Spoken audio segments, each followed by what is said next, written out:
All right, let's jump right in. We all know cybersecurity is a huge deal, right? But today, we're going to talk about its price tag. And it's a number so big, it's literally forcing a complete reinvention of how businesses even talk about risk. $4.88 million.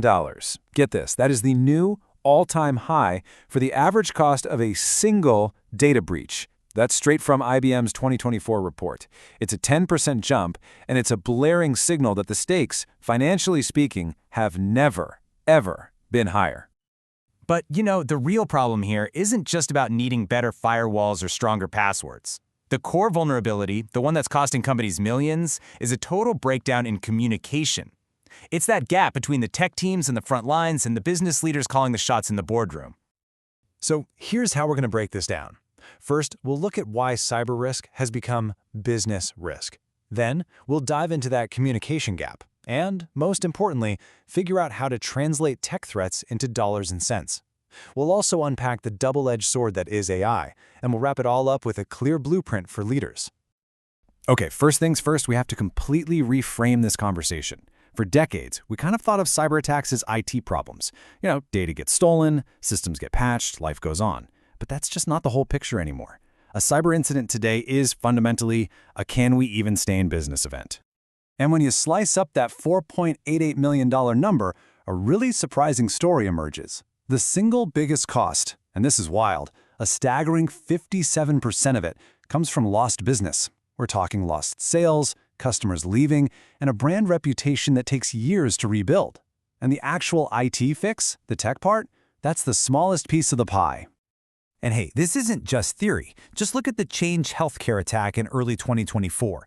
A single ransomware attack on one company brought the entire U.S. healthcare payment system to a grinding halt. Billions in payments were just frozen. They were calling it a threat to life event. That is operational paralysis on a massive national scale. This is a perfect example of how deeply a digital attack can slam into the physical world. Remember the ransomware attack on Colonial Pipeline? It shut down nearly half the fuel supply for the entire U.S. East Coast. People were panic buying at the pump. It was chaos. A similar attack on JBS Foods messed with the global meat supply. So yeah, cyber risk is now straight-up infrastructure risk. For some companies, the damage can be, well, truly existential. The NotPetya attack cost the pharmaceutical giant Merck a cool $1.4 billion. But the real nightmare started when their insurance company tried to wiggle out of the claim, calling it an act of war. Can you imagine? So now boards aren't just thinking about firewalls. They have to grapple with geopolitics and complex legal battles as part of their cyber risk profile. So, with all this incredible risk on the table, what's the biggest obstacle to actually managing it? It's not the technology. It's a simple, classic language barrier. You've got the tech leader speaking one language and the board speaking a completely different one. I mean, think about it. When a CISO tells the board, "Hey, great quarter, we patched 5,000 vulnerabilities," what does that actually mean to a director whose job is to protect shareholder value? It's just noise. What they really need to know is, how much money are we at risk of losing, and what are we doing to shrink that number? And this is where we find a solution. We need a Rosetta Stone, right? Something that can translate the technical language of risk into the financial language of business. And that tool exists. It's a framework called FAIR. So FAIR. That stands for Factor Analysis of Information Risk. It's an international standard that exists for one specific purpose: to get us away from those vague red, yellow, and green heat maps and put a credible, defensible dollar amount on cyber risk. It's a structured, repeatable way to figure out your financial exposure. And this is the transformation in action. The old conversation is technical and vague. We have a critical vulnerability in our authentication system. Scary, but what do you do with that? The new conversation, powered by FAIR, is all business. This risk represents a $3 million annualized loss expectation. Now that is a number the board can understand. They can debate it, they can budget for it, and they can make real strategic decisions about it.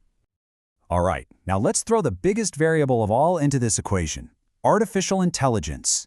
AI is a total force multiplier that is dramatically changing the game for both the attackers and the defenders. As a weapon, AI is frankly terrifying. It can create flawless phishing emails, super convincing deepfake videos for fraud, and even fully autonomous ransomware attacks. But as a shield, it's just as powerful. AI can automate threat hunting, analyze user behavior to spot anomalies, and dramatically speed up incident response.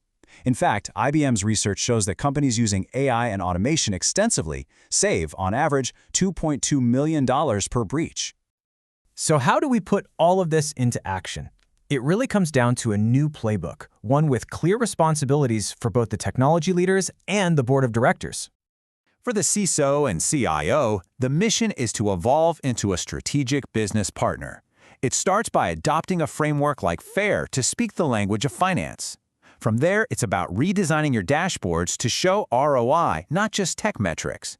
It's about championing security from the very start of development, and finally, you have to reframe every budget request as a clear-cut business investment. And for the board, the role is all about governance. You have to start asking different questions. Shift from technical details to financial impact. Demand those quantified business-centric reports. You also have to focus on the human element, especially since people are the weak link in 68% of breaches. And finally, fully weave cyber risk into every major corporate decision. And look, the data is crystal clear. Proactive investment pays off big time, and now we can actually measure it. Investing in AI and automation, that leads to huge savings per breach. Integrating security into development from day one, that can cut incidents in half. And a solid incident response plan, that makes you 30% faster when an attack does happen. This isn't spending, it's investing in resilience. And that brings us to the final, big question you should take away from all this. Think about your own organization. Is the conversation about cybersecurity still stuck on technical details like patches and compliance? Or has it evolved to the language of business, the language of financial risk, strategic investment, and shareholder value? Because the answer to that question will likely determine how resilient your organization will be in the years to come.